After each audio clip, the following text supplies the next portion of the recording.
Go. What's up, fight fans? Welcome to another weekly edition of Split Decision MMA. We are in that weird week between Christmas and New Year's where I don't know if people are off of work. I don't know if you're allowed to drink at 7 in the morning. I don't know what's going on. I don't know. We get like Jeremy, they woke up and just cooked 12 pounds of bacon. I mean, I don't know if that's something you need to do during this period. It's a weird time. Like some people are off work, some people aren't off work. You're off work, right? I'm off work, but even if I was at work, it's still like weird. It's weird. And stuff is happening. Yeah, because there's like nobody in charge there. Yeah, because they're off work. You know what I mean? Basically, it's like if you're at work this week, it's like jury duty. You're the one that couldn't figure out a way to get out. You know what I'm saying? It has been a strange week in the mixed martial arts world. We do have 3 fight cards to break down at the end of the show here. We have UFC 232, we have Rizin 14, and we have PFL 11, which is their big end-of-the-year card where they're doing 6 title fights and $6 million in prizes. You got the whole Rizin thing with Mayweather and Tension. We got obviously that we're going to hear about, apparently. And we'll get to that when we talk about it. But as far as news goes, we're going to jump into one of 2 stories today. The first story that we're going to talk about was Mr. Alex Oliveira. Mr. Alex Oliveira was obviously in Brazil. He lives in Brazil. He was in Três Rios, which is a small town outside of Rio de Janeiro. Cowboy went to go buy gas for his mom's car. He saw some members of his family in an altercation. He stopped, got out to try to stop the situation, and then a grenade was thrown in his direction. A fucking grenade, man. Hey, man. When in Rome. Dude, he said a guy pointed a gun at my nephew's face, and that's when people started pushing each other. They have machetes, knives, and even a grenade. They threw a grenade, and fragments flew into my leg and into my foot. He's going to have a small surgery to have those fragments removed. Yeah, so Alex Oliveira obviously out for a little while due to have small surgery because of a grenade. I'm just saying, after a guy survives a grenade attack, do you even want to fight him? No. Like, I just remind you you. You can't say anything. You can't be like, drop the bomb on him. It's like, oh, sorry, too soon. Just reminds me of like Anchorman, man, just running around. Yeah! Like, who's that guy that shows up at a gas station with a grenade? No, they're in Rio de Janeiro, right? Yeah? Well, 80 miles outside of Rio. It doesn't matter. You show up with a grenade at a gas station? I would have just everything. Rolling around your floorboards? Dude, if I'm in Rio, I got everything. I got like C4. I have the proverbial trident. Trident, yes. You got to have all that. I'm definitely going to have a slingshot at least. At least, I mean, those I can understand, though. You know? But a grenade is a little bit much at a gas station. Like, I don't think so in Rio. Is it rolling around in your car? You're like, wait, let me go get my stuff. All right, I got the machete. I got the gun. Oh, shit, where's that grenade? No, dude, they fit in the cup holder. Where's it? Oh, I mean, that's true. Maybe. You know, you got a cup holder. You got your GMC Brazil Denali. You know, you got your little grenade holder. They probably sell it as such. As a grenade. This holds 4 grenades up here. There's 4 grenade holders. Yeah. I thought it was an egg crate. Apparently it's for grenades. And then the other big news that happened over this weekend and has been going on now throughout the rest of the week, and pretty much the only story that we're going to talk about for the rest of the show before we get into the fight break cards, is Mr. Jon Jones. Dude, I'm just telling you, if everybody is going to be talking about this for a long time. They will be, for sure. I have 5 pages of notes to go over, so sit down. Good God, people, and he's going to read the whole page. Buckle up. That way you can get a whole kind of wrap your head around what's going on. Because he did the research. I did a lot of research. Now you have to listen. Now you have to listen to it. Because there's not much else to talk about other than the fight card. So let's start with that. December 23rd, day before Christmas Eve, the MMA world learns about that USADA has flagged Jon Jones for what they're calling an atypical test. Big note here. They're not calling it a fail. They're calling it an atypical test from his December 9th test. I'm just telling you, the whole change in the whole program and everything is a preamble to all of this shit going on. Everything that's been going on the last 6 months, them changing tests around, their notification. We'll get to the guys that question that too. So this test result is showing that Jon Jones has 60 to 80 picograms of M3, which is a picogram is a grain of salt. Well, I'll get to that too. I'll break down. M3, which is a long-term metabolite of oral Turnabol. Now, for clarification, there's oral Turnabol and there is regular Turnabol. Regular Turnabol is obviously injected. It can stay up in your system for up to 12 to 18 months. It's made for huge gains. M3, the metabolite produced by the body after the breakdown of the original substance, oral Turnabol, is what was traced. It is a long-term metabolite. It's also known as DHCMT, okay? So usually when it's broken down, the body will produce what they've identified as number 1 metabolite, number 2 metabolite, M2, which is a medium metabolite, and M3, which is the long term. 1 and 2 are the short terms, which are out of your system pretty quickly. M2 is the medium, M3. That'd be cocaine and meth. Cocaine and meth short term. They're saying 1 and 2 are detectable only for 5 to 8 days. That the M2 one is somewhere in 7 weeks, and that, or excuse me, and the M3 is up to 7 weeks. It can stay in your system, supposedly. All right, not 5 years. Now, remember, it is a picogram, not a pictogram, John. A pictogram is like a hieroglyphic. It's a picture that represents something. Oh. You kept calling it a pictogram. I thought a pictogram is one of those things you stared at and it turns into like a sailboat. Maybe. I could see that. But yeah, we're talking picograms. Picogram, in terms of size, is 1/1,000,000th of 1 gram. This has been often referred to as a pinch of salt in a swimming pool. They have now decided that that is too hard for people to understand, and the way to explain it is it's either a grain of salt or a grain of sand split in 50 million halves. One of those halves is a picogram. Okay, that's how small we're talking. No, I like the grain of salt in in a pool. In a pool. All right. Well, this is what they're saying. Now, they're saying, USADA is saying 496. Do we have a way to split up a grain of sand that many times? I don't personally have that in my house. I mean, I don't know if you could just sit Because if they did, I'm telling you, there's some street dealers can make some money. So USADA is saying 496 days after Jon's failed test on July 28th of 2017, last year, that this is the same small trace amount of the M3 metabolite. It's not the same, though. They're saying that there have been no parent or medium compounds, so the 1 and 2 and M2, ever found in any of Jon's tests. They've only ever found the M3 long-term metabolite in any of his tests. So then he's found a way to hurry up and metabolize it. So, according to their experts, which at first were not named and made everybody freak the fuck out because they're like, well, our experts say, well, who are they? Who are they? Well, our experts say that this is what we have going on here. It's like, well, we need to know who the experts are because that's not helping your case if no one is being held accountable. However, they're now saying the experts are Richard McLaren, which is hands down one of the most definitive experts on anti-doping. He is a member of WADA. He has his own independent testing facility outside of WADA and does testing for WADA. He's independent. He's not paid by anybody else but himself.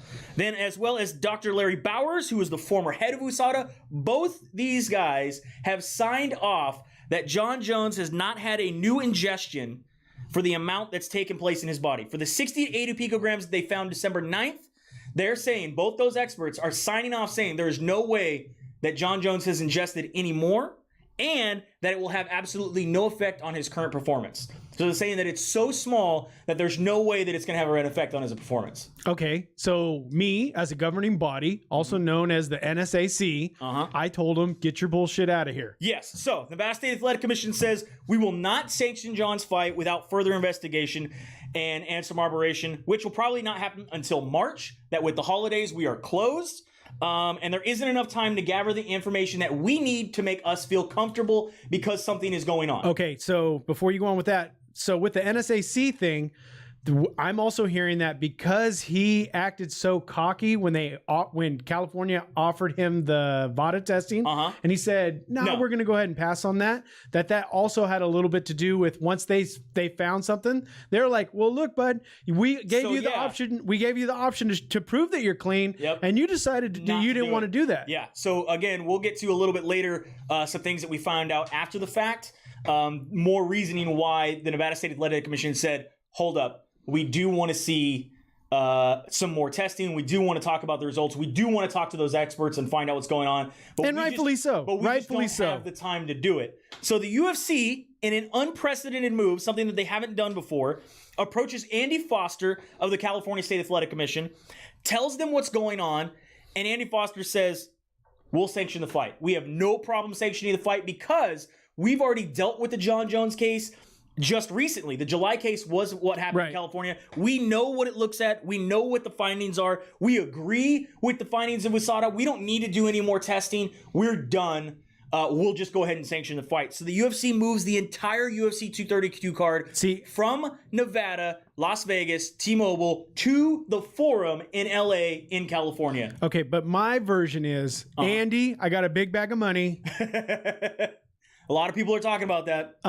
Do you want some of that? There are some people that are saying these kind of things. And then, because that's really like, I'm hearing people like, let's investigate Andy's financials. So, right?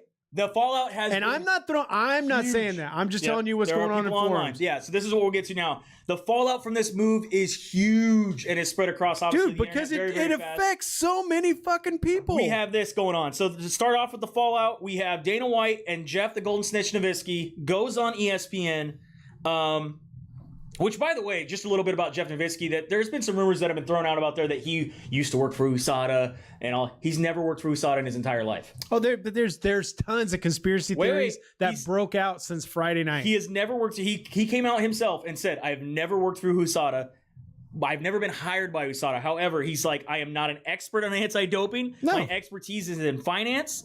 However, I have worked with USADA as an agent of the FDA and the IRS." During the Balco scandals, and that's where his expertise is. He says he knows who to reach out to. He also knows how to follow the money to find where the steroids are bought, and that's why he was hired by the UFC at the time that they hired him. And he is the one that said, hey, you should reach out to USADA. They're the #1 testing organization that's out there in the United States for you to do your testing. Yeah, and if you don't understand that that's how these businesses work, if you truly believe that the president of a company is somebody who completely understands what that company does. Dana White flat out says, I don't understand either. Yeah, we'll get to that too. Presidents and people who run companies, unless it's a company that they started with their bare hands and their family, usually don't have a clue of what's going on. No idea what's going on. So they go on ESPN for a little 3 to 5 minute segment and try to explain everything. And they're very adamant that Jon Jones has not failed another test because USADA is not listing it as a fail. Remember that. You can't stop social media. Once social media put it out there, Twitter exploded. Dude, Daniel Cormier, Gus, and a couple other people. Daniel Cormier immediately tweets, USADA, Andy Foster, Nowitzki, you're all a joke for letting this happen. Nevada State Athletic Commission, you're cool. Stipe who tweets, hey, I'm always been clean except for drinking Modelo. Stipe's the only guy.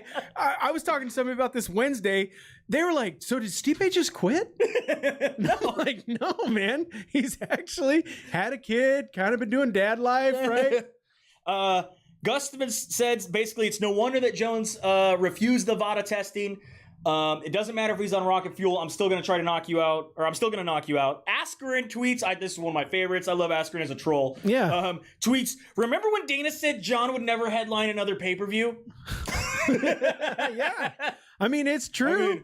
No one knows. Oh, it's true. Tim Means tweets, and his reminder says, look, I was suspended for 6 months and fined $200,000 for a tainted supplement that was shown to have no performance-enhancing components in it, and it was not my fault, and they proved it was not my fault. However, USADA suspended me for that 6 months and $200,000 because they said I should still know what's going in my body. Right. So that's my thing too. Where is this olive branch of truth and understanding? Tom Lawler says, I was suspended for 2 years for 17 picograms. Why is Jon Jones basically getting this pass? Because his nickname's Filthy. Frank Mir released this statement. He said, look, in spring of 2016, when USADA sat with me in my kitchen and told me that there was a metabolite in my system and said I tested positive for it, that could only have been ingested in the last few months, I proclaimed my innocence. Having never failed a drug test in my entire career, I asked if we could go back further to any tests and any other supplements that I could have taken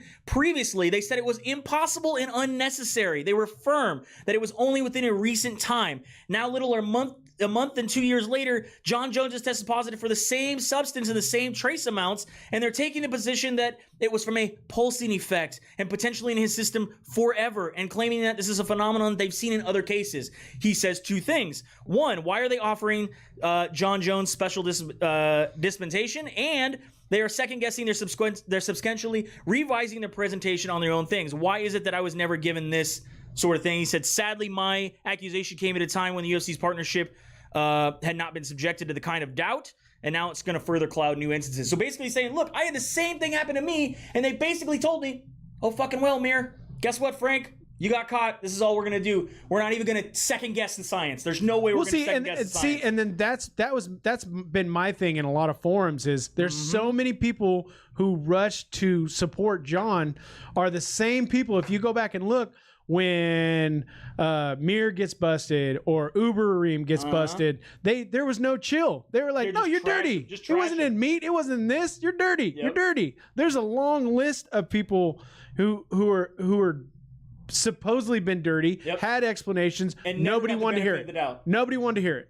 mmanews pointed out on Twitter that, hey, not only is the fight moving to California, but now she has to pay for new medicals and taxes, which are 30% more. In California, we have taxes for people who are entertainers and as well as for fighters. In Nevada, they don't have those. So all the medicals that were already paid now have to have new medicals. They have to pay for them again. The fighters have to pay for that out of pocket. They're also now going to be taxed on their income. Some fighters anywhere between 9%, some up to 30%. That's huge on their purse. Oh, and like I'm saying, for her and Cyborg, which they're looking at $1 million plus purses, that's $300,000 right off the top they're losing. Yeah. Not to mention what they're gonna lose having to move because nobody wants to take that 8-hour bus ride. That's the other thing is that so not only do you have fighters losing out, I mean they had guys that had hotels that had rebooked, flights rebooked, buses rebooked. You had all the fans that had to have. There's people from Sweden that came to see Gustafsson in Vegas and spend New Year's in Vegas. But guess what? Now they either have to move to Vegas move to LA and rearrange all their shit if they can afford it. No, a lot of them are going to do the bus ride. I guess I'm going to still stay in Vegas. Yeah, I read that there's actually companies that are bringing in buses that usually don't have them just for this. Just to help relocate some people? Just so people, well, not to help. I mean, obviously, they're going to make money on this. Yeah, but it's tour companies that don't usually have buses, but they're going to be bringing them in from Arizona and California. Yeah, oh yeah. So that people don't have to change their plans. But in a way, you do. Bus you to the fight, bus you back home? Yeah, but I mean, still, it's 8 hours. Yeah. I mean, 4 hours if there's no traffic. Yeah. When is there not traffic? Especially around New Year's. Right. And to get into Inglewood, you got to go through the 405, the 510. The UFC has offered refunds to any fan who bought tickets. They've also offered first right to buy tickets. If you bought a ticket in Vegas and you want to go to LA, you were given first right to buy. If they were willing to move. Otherwise, you get refunds. Dana White has also offered basically a chartered plane for any athlete that was on the card to take them to LA. So at least he covered that. That day? Yeah. But it's not necessarily that day. If you want to go earlier, they'll fly out you early. But I'm just saying, I mean, how is that? Okay, like Gustafsson, they're saying that so he has to make that 8-hour ride while he's doing his weight cut. Yep. When you should be chilling. And doing nothing. Yep. We know that. Yep. Jon Jones, of course, on Twitter and on all social media platforms says, of course, he is clean. It's not his fault. And he has reached out. No, this is all your fault. He says science proves that it's not his fault and that he has reached out to all the fighters on the card and that they have forgiven him. Yeah. I want to know right now. I want to see that not list. That a lot of fighters watch our show. There are quite a few, but maybe not all the ones that are on this card. However, I would like to maybe people start adding them on Twitter and see, has Jon Jones personally talked to you and have you forgiven him for what has happened on this card? Because the fighters that I saw were saying, can I get a part of his purse because I have to move all my shit? No, that's what I would want. I want a Christmas card or a New Year's card from Jones for my 30%. Yeah, that's what I think you should do. And he says he's going to try to make it right. Try to make it right, Jon. I know you went on Instagram and said, hey, all the fans, I'm really sorry. I haven't done anything wrong. Science has proven I've done nothing wrong. But you did originally. You took a drug that is illegal in the world. I'll meet you in the lobby of the MGM to sign autographs in a thing right now, and we're going to do that for the fans. No, Jon, you shot the sheriff and the deputy. So then, Jeff Novitzky, the Gold Snitch, goes on Joe Rogan Experience yesterday to try to clear this up. They have a 2-hour Stop explaining it. You're making it worse. And we do learn some new evidence, as well as getting new backlash because comments and questions from the YouTube page were constantly being deleted by either Joe Rogan or his producer while the show was going on, and now after the show is after. That it was the first Joe Rogan podcast that I've seen that has more dislikes than likes on YouTube. I could be wrong, but at least from my experience and seeing what I could see. However, no, because it was a UFC infomercial about testing. A lot of people made that claim. These are the things we did find out, though, from that discussion from Justin Nowitzki. It was very interesting. If you have a chance, go ahead and listen to it, but I will break it down for you as quickly as possible. According to Jeff Nowitzki, the metabolites are said to be stored in the fat tissue surrounding your organs. Okay, he's saying that that's the science, that's where they end up happening. And that during weight cuts or heavy workouts, they pulse and are released from those fat cells. And he says that USADA has been following Jon's tests and found other abnormalities. So this is the first time now we're hearing about this, that on August 9th of 2017, he tested clean. No metabolites found in his system. On August 29th, they found 8 picograms. On September 18th, they found 19 picograms. On September 21st, October 2nd, October 11th, and November 14th, they were all clean, 0 picograms. They're saying they found nothing. However, then they said they went to the Nevada State Athletic Commission on December 6th and said, these are the abnormalities we've been finding for the past year. We're letting you know ahead of time because sanctioning for the fight's coming up. Right. Nevada State Athletic Commission said, all right, we'll believe the science for now. December 9th hits, they find 60 to 80 picograms in his system, and that's when Nevada State Athletic Commission said, somebody smashed the table and goes, nope. Bullshit! Nope, we don't want to do it anymore. We need further testing, and we need to look into this. Yeah, because how do you go a low number consecutively? He's saying it's pulsed. It's being released due to his weight cut. Due to his weight cut, they're finally coming out. They're being released. Nowitzki says all of the data, or at least most of the data, regarding the metabolites from oral Turnbull are from Grigory Reznikov. Now, Reznikov, if you remember, is the doctor from Icarus. He is also the doctor who, in Russia, ran a state-sponsored doping program for the Olympic team. And he is currently in the allegedly. He is currently in the witness. He's currently in the witness protection program. Okay. Okay. He is currently in witness protection. And I heard he works out of Jon Jones's I don't know basement. No. He says that's alleged. That's what we heard on forums. Gregory is the first person to recognize the metabolites 1, 2, M2, and M3. And it's mostly from running tests on himself. He took these oral Turnbull to figure out how long they were. Remember, he was running a doping program in Russia, so he was trying to figure out a way to cheat the system. So I'm guessing like he's the one that like filled his own bladder up with somebody else's urine to test, because obviously he's tested on himself, right? Yep, they say, which now some experts are counteracting his claims and saying that that's not really accurate, that his results are not accurate because there was no control studies. And he used Legos. And that because there's no control studies, they also found that the detection variances of picograms are anywhere between plus or minus 20 in any given test. So when they say 60 to 80, that's because it's plus or minus 20 picograms being found in his system. Okay, but still, that gives me a mean. That gives me a mean of 40. If I give you a number from going from 16, if I give you 8, if I say there's 8, well, it could be 28 or it could be negative. Yeah, but it doesn't matter. It went. What'd you get? We had 12. We had 16. Yep. Then we had 60. Then we had 80. So even subtract your 20, we're at 40 and 60. Also needs to be pointed out that oral Turnbull is illegal everywhere in the world. Obviously, it's still found on the black market, except for in the supplements that Jon Jones uses.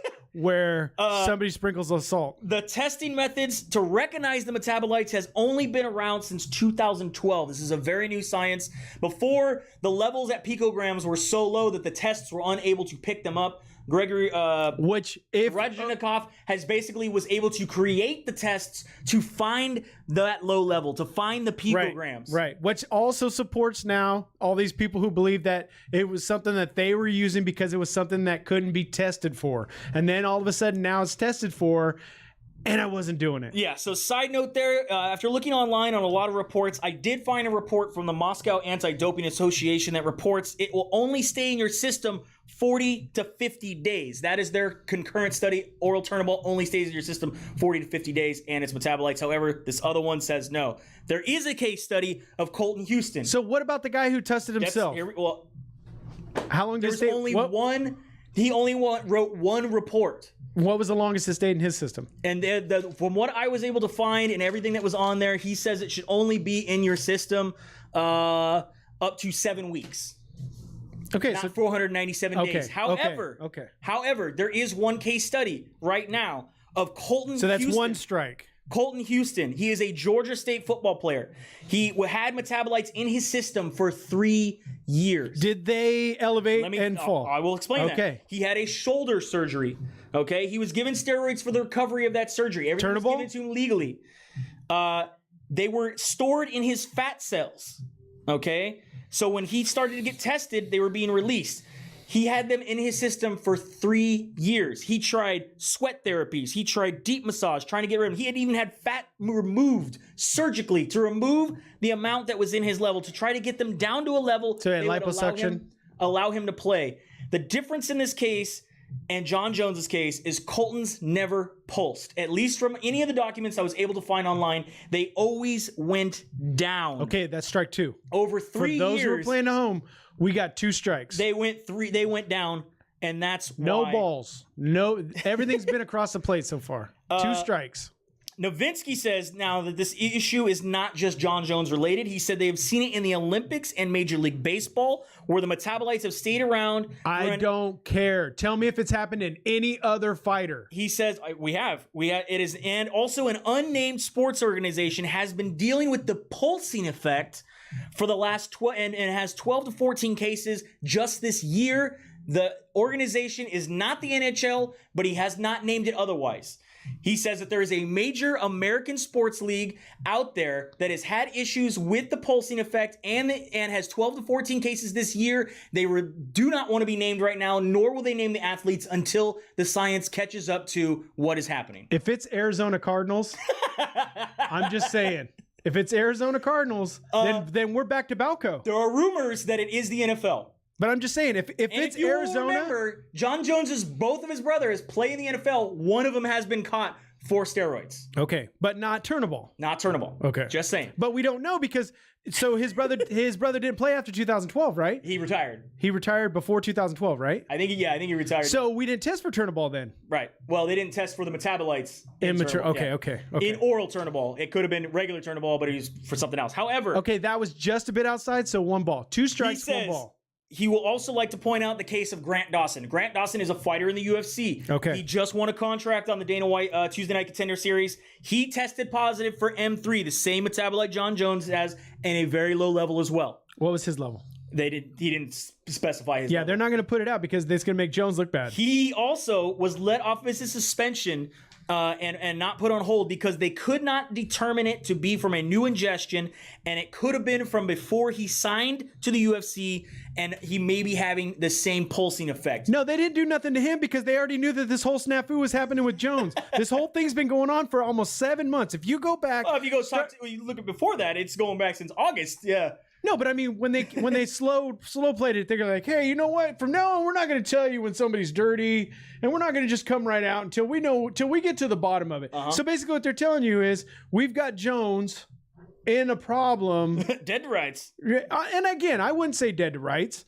I mean, obviously, like you say, if he doesn't have the precursors for the M1 and M2, the parent metabolite and the after metabolites have never been found in his system. But only the longest term metabolite. But what we can say on that though is that maybe they know how to work out or know how to do to get the M1 and M2 down fast enough. That is a possibility. There's no science that proves that is happening. There's no science to prove that is not happening. That's just right now that we have not seen that. Yeah, because I'm gonna be completely honest with you. When I first started into the workforce, I took some drug tests. I passed them. I was more surprised than anybody.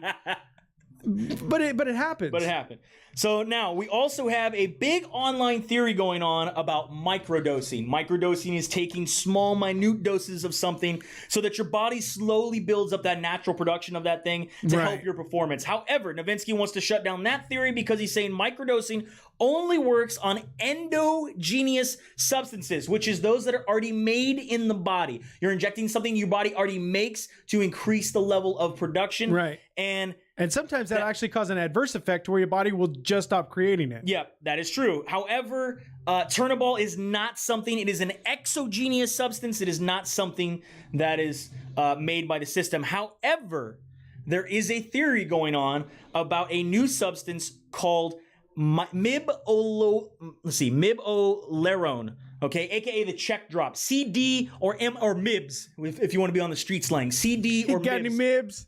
Okay. No, I got some moves though. You can have some of that. This has been brought forward on Brendan Schaub's podcast. A bodybuilder who also has some sort of a science background wrote to him. He has not been named.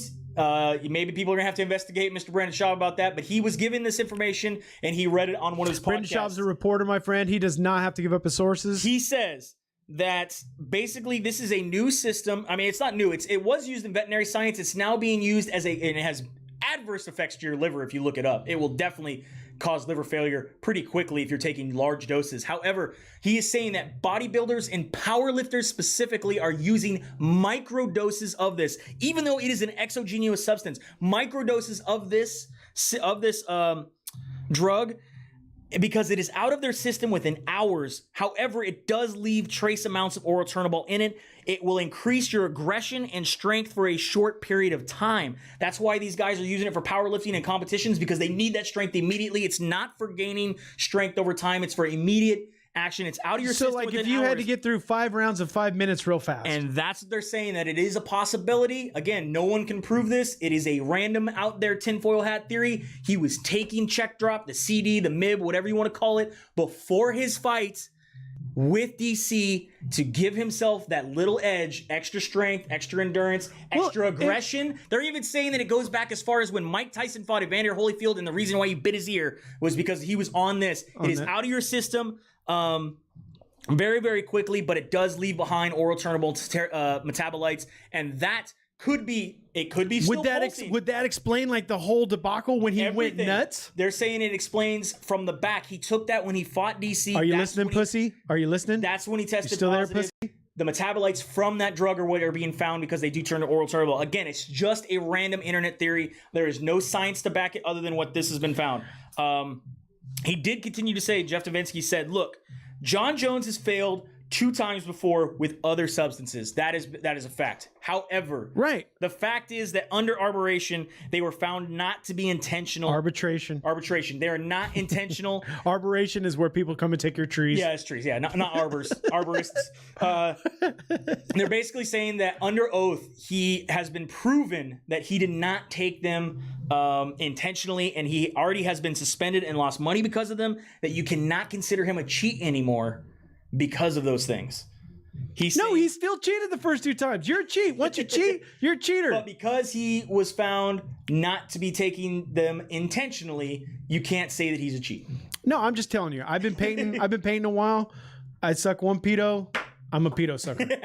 You know what I'm saying? He also not a painter. says that the UFC is going to increase their testing. USADA is increasing their testing 30 to 40% next year, meaning more tests. We only have about 2,000 tests that are going out this year. They're saying they're going to have over 4,000 tests go out next year. Yeah, but what do they mean if your people in the head office are letting people get away with stuff? I mean, really, when one guy, like you said, Mir's probably lost hundreds of thousands of dollars because of that test, and still nobody came forward to help Mir. Nope. No. That's the thing that a lot of people are upset about is, again, you got Tim Means, you got Tom Lawler, you got Frank Mir, you got all these guys that are like, look. And then there's a whole slew of people we never even heard about. Josh Barnett, all these guys weren't big enough to make news, so. Yeah, look, what about us? There obviously needs to be some sort of change in what happened. We also have the press conference to talk about, which a lot of these things got brought up.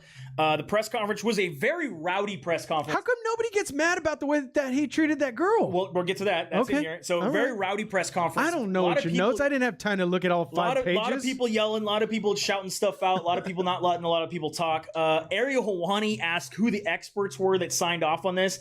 And at the press conference, no one seemed to know. Jeff Novinsky was not there. Obviously, he was getting ready to record Joe Rogan's podcast.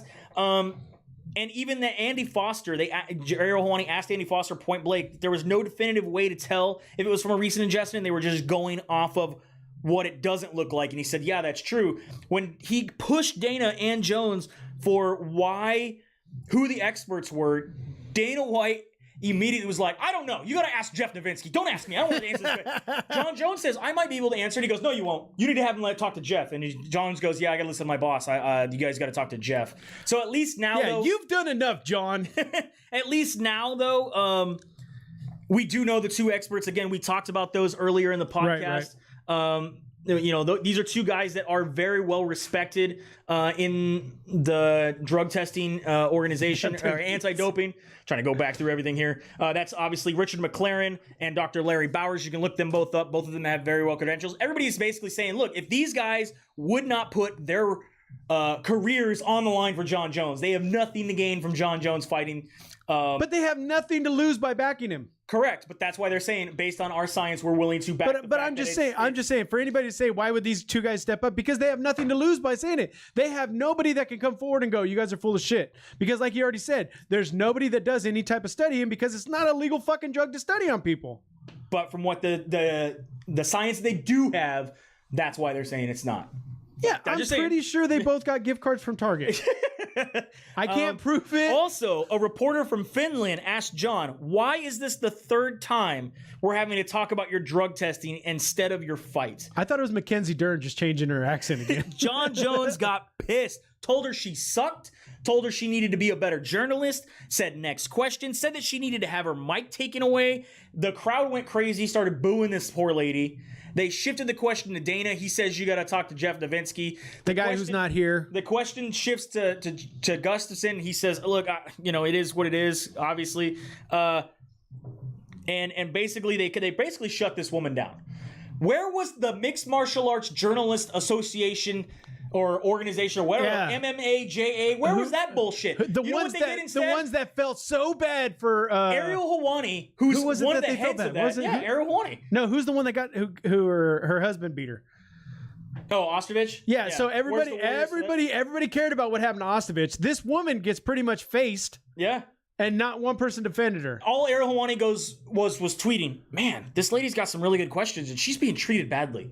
But that's all he did. You didn't ask her to join the organization. You didn't do shit. You didn't stand up for her. Nobody there. No, because nobody wants their credentials pulled. Yeah. That's what it is. Yep. No one wants. So the MMAJA is a joke. We've already talked about that. You guys aren't going to do anything. Well, pretty much. We're all going to report that Dana White's mean to our reporters. Cool. Something we already know. Yeah, if you're credentialed in the sport, it doesn't help you. It actually shackles you because you're worried about losing your credential. You're worried about losing your credentials and the money you make off of that. Ariel Helwani, just come to find out, makes $6 million a year just by reporting on MMA. Yeah, but he doesn't have to be there to report on it. You know what I'm saying? Yeah. He doesn't need the credentials. This is something that I've tried to explain to a lot of people, and I think Dave Madden's finally gotten onto this. I don't have to be at your event to cover it. Everything that happens now, all I need to do is be in contact with somebody who's there or read other people's articles, what's going on. Because by the time somebody else is, it doesn't help you in this sport to be the guy who blew it open. Yeah. Because there's so many people let's just look at the thing that happened with Cyborg in the shopping cart. Mm-hmm. Okay, so we know Eric Cole put that out, right? And then if you trace it, you watched everybody that steals his shit put it out within minutes of him putting it out. It ended up being nothing, but it really didn't do him any good to scoop it. Yeah, he got it. I don't know who he got it from, but yeah. From the meme page. Yeah, some YouTube actually, I think is where he got it from. Somebody really wants to get a hold of you. I know. They're going to have to wait. They're going to have to wait. So, I mean, yeah. I don't understand why all these social justice warriors didn't step forward to do something for this poor lady who really is questioning what we want to know, right? Yeah.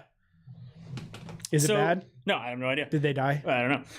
So again, the UFC says that they're looking to lose a guaranteed $6 million by moving this event. And I'm going to tell you this: in the next 3 months, it's going to be bigger than that. And he says it is what it is. That was used a lot to explain all the canceled flights, all the things. He goes, "Look, I'm not afraid to cancel flights or fights. I've already done this in the past. I have no problem with that. There was no need to cancel it." He's like, but all the evidence and all the experts that we have the reputation on the line just for Jon Jones. It was a no-brainer just to move it, even though we're losing $6 million. And all the fighters who said, look, what about the medicals I have to redo? What about all the taxes I'm now going to have to pay? He says, it is what it is. Either you do it or you don't fight.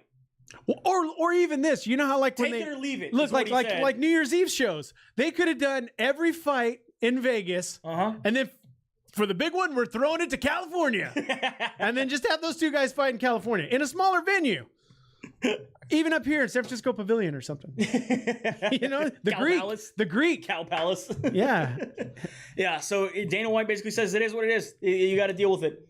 Because I said so. Yeah, pretty much. Because Yeah, who's going to pay my taxes? Yeah, because I said Who's so. going to pay my taxes? I'm losing out on this too. No way. I think WME was like, this is a chance to lose a shitload of money. End of the year write-offs, people. Let's just tank this motherfucker. It's pretty crazy, the whole thing. So again, the fight will be going on tomorrow. We will get to that breakdown here real quick. This is gonna have huge I know you guys didn't want to, you and Joey didn't want to give it to me when I'm like, are you as a fighter looking for other avenues now? But you gotta be. You have to be. Because before it was with the McGregor thing. Is there gonna be a union now? The union doesn't help anybody in this. Anybody online, maybe one or two, but nobody big talking about like, you know what? If we had a union, we wouldn't have to fucking move. Dana White would have to pay for everything. That's not true. Football players have unions, and they've had to move football games. Like right now, the Raider game went from being a morning game, or now it's moved to an afternoon. You know what I'm saying? So I don't think a union makes a difference here. You don't think it's going to help? No. At all? No. Until the fighters themselves say, what about we're guys? tired of working for basically a tyrant. What about the guys who, again, like Mir, Lawler, and Tim Means, who said, look, I had the same thing fucking happen to me, and I got suspended. He doesn't get suspended. It was proven that it didn't happen to me, that I didn't normally ingest it. If I'm any of those guys, I would go to civil court. I guess that's all you can do, huh? Yeah, and I would try right off the bat for $5 million, and then let them dial it back, and even if you walk out of court for $1 million and they pay your court fees, yeah, because you have a case. You know what I mean? You're one of the guys who was taken off a card, or your fight was moved, or you basically got put in a closet for 9 months while they tried to figure out. I mean, what happened with the big tall dude, the white guy who they said basically we didn't find anything, and so they just remember he had already been off for 18 months. Stan. No, not Brian Stan. God, I'll think about it. Anyway, we do have PFL going on. PFL is going to be for the World Championship. 6 title fights on this card, as well as a special women's bout. So we have Ray Cooper III going up against Magomedov, Philip Lyons going up against Josh Copeland, Vinny Magalish going up against Sean O'Connell, Kayla Harrison against Morel. Dude, the Kayla Harrison fight, Chinetsky, gonna be fire, bro. You're excited for that one? She's enormous. Again, here we have all our champions here. We have Nathan Shute going up against Rashad Magomedov, Steven Seiler going up against Lance Palmer, and Abu Pasayan Magomedov going up against Lewis Taylor. Again, this is going down on New Year's Eve. 6 title fights, $6 million on the line. All of the tournaments, all it comes down to this for PFL. Hopefully PFL can make some money. I don't care. They made it longer than a year. Well... I don't care what you guys say. No, December was under the name of PFL. No. Yes, it was. Yeah, but it doesn't count. It doesn't matter. It doesn't count. They started in June. No. They started in June. There was a fight December 11th. Then why is it under PFL the name 11, not PFL 15? I don't know. Because it started in June. Okay. You whatever you got to do to make yourself feel good. Moving on to Rizin 14. Obviously, we have a lot of people fighting on this card. The big one, though, Kyoji Horiguchi going up against Darren Caldwell. This is for the inaugural Rizin Bantamweight Championship. Bellator champion Darren Caldwell going over to Japan to try to win the Rizin belt. Also for the inaugural Super Atomweight Championship, you got Kana Asakura going against Ayaka Hamasaki. And then your big, I also have the big fight of Gabby Garcia going against Barbara Numa-Seno. But the big one that is not being televised is the big fight between Floyd Mayweather Jr. and Tenshin Nasukawa. That's not happening. You cannot watch that in the United States legally. I have not yet seen a stream. Now, the whole card will be on Fight TV. If you download the FITE.tv, you can download that app. You can pay for the subscription. You can watch this event. However, the Floyd Mayweather fight will not be part of that event. It is happening. They don't want to have to pay him. They don't want to have to pay Mayweather the pay-per-view points. However, I'm sure you can find it somewhere online. It is going to be streamed in one Japanese channel, as far as I know. Moving on from there, obviously the card that got moved around and the whole reason we were having this podcast today, UFC 232, starting off on Fight Pass, Brian Kaliner going up against Montel Jackson, Curtis Melander going up against Sahir Badahazura, Uriah Hall going against Bevan Lewis, and Andre Uel going up against Nathaniel Wood. Anybody in those fights on Fight Pass? You're riding. No. All right. No. Maybe the Uriah Hall. Moving on to prelims on Fox Sports 1. BJ Penn going against Ryan Hall. Opening up on Fox Sports 1. Former 2-time champion BJ Penn. Also, Douglas Silva de Andre going against Peter Yan. Kat Zingano going up against Megan Anderson. I'm excited for that fight. And Andrei Arlovsky closes out as the main event on Fox Sports 1 against Walt Harris. Anybody in those cards or in that card that you would like to ride? I hope Walt Harris knocks Arlovsky out. Maybe fixes his nose. If Megan Anderson doesn't get a finish, she is nothing. She's what everybody was trying to get us ready for. She's nothing. If she can't finish Kat, if Kat finishes her, she might as well just rip up whatever she's got left of her contract. Opening your main card, Chad Mendes going against Alexander Volkanovski. Iri Latifi going against Corey Anderson. Carlos Condit going against Michael Chiesa. I love the picture that Chiesa pulled out of his Throwback Thursday. It is him wearing a Carlos Condit shirt from when Carlos Condit fought at WEC. He is a big Carlos Condit fan. Cool fight. Chris Cyborg Justino going up against Amanda Nunes for the women's featherweight title. Amanda Nunes coming up from bantamweight to be a double champ. Big fight. And of course, Jon Jones going up against Alexander Gustafsson for the stripped light heavyweight belt from DC. Any of these fights you would like to call? I'm gonna take Gus. Chiesa. And Mendes. No Cyborg Nunes? Nah, that's a pick 'em right there. I'm going to take Jones. Unfortunately, I want Gus to win. I would not be rooting for Jones. I just somehow see it's going to happen. Chris Cyborg, I'm going to take Condit. And I'm definitely going to take Mendes as well. That is your fights for this weekend. Lots going on. Yeah. Obviously, we try to break down as much of it as possible. Do your own research, people. We are not a credible source, obviously. I tried to do as much as I could. 5 fucking pages of notes here on a bunch of shit.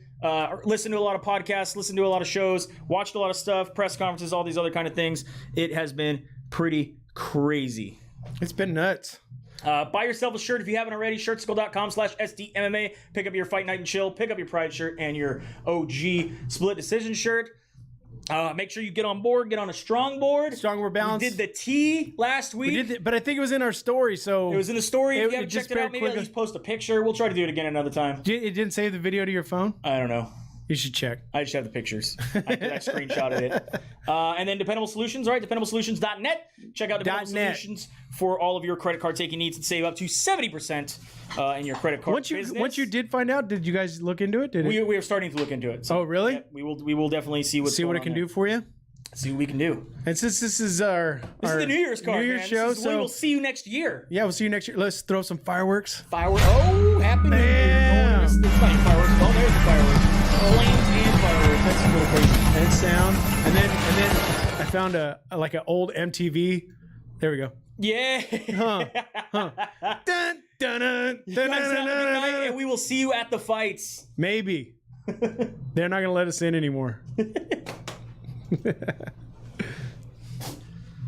Let's see what the hell's going on.